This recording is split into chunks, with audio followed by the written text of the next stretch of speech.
Pete's Christmas Caper is the 20th episode of the third season of Disney's House of Mouse, and I was quite happy to see another Christmas episode, because before this we had Clarabelle's Christmas list. I'm a big fan of Christmas-based animations, and we have another Christmas one back to back.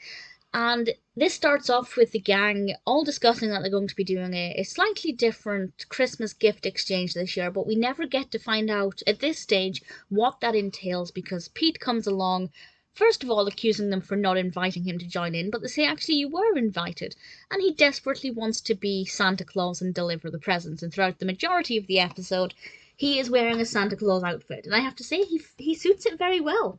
It looks very good, but Pete's using this opportunity to actually take all of the presents for himself. Will he get away with it? And I have to say, I won't discuss the ending just now, but I will in a moment with a spoiler warning, because it took me by surprise. We have a great discussion of how Santa is able to fly all over the world in one night, thanks to Ludwig von Drake's brilliant demonstration. We have various cartoons in this one that I thought were pretty good. We have the Nutcracker, which is a Mouse Tales. Some of the Mouse Tales cartoons I don't love, but actually this one I thought was pretty good. There was at least one thing in it that I didn't like, but I'll discuss that in a separate video in more detail. And then we have Donald's Dynamite Snowman, which is a short but sweet cartoon in the Donald's Dynamite series, which I did like, and again, I'll discuss separately. It's a very fun episode. We do get a decent amount of other Disney characters, not too many, and nothing that really stood out, but ultimately I thought it was a sweet episode, quite festive, some good cartoons. I enjoyed it.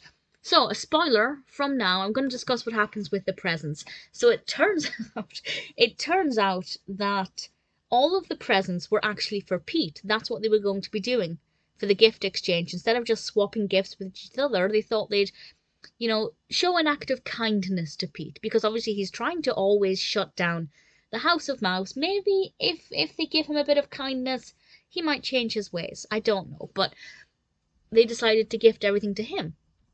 And this is revealed to Pete after he has stuffed all of the presents in a cupboard. We think it's a cupboard, or a kind of cubby hole, out of sight, so they can't see that he has stolen everything. And then they say, the gifts were all for you. And Pete goes, oh. And then he has to reveal that he put the presents behind them, and it turns out that it was in the furnace.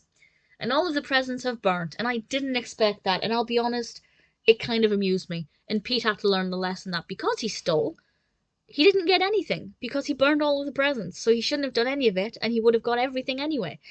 So that was definitely a lesson for Pete to learn, but I liked it. Pete's Christmas Caper is definitely a fun, festive episode of Disney's House of Mouse.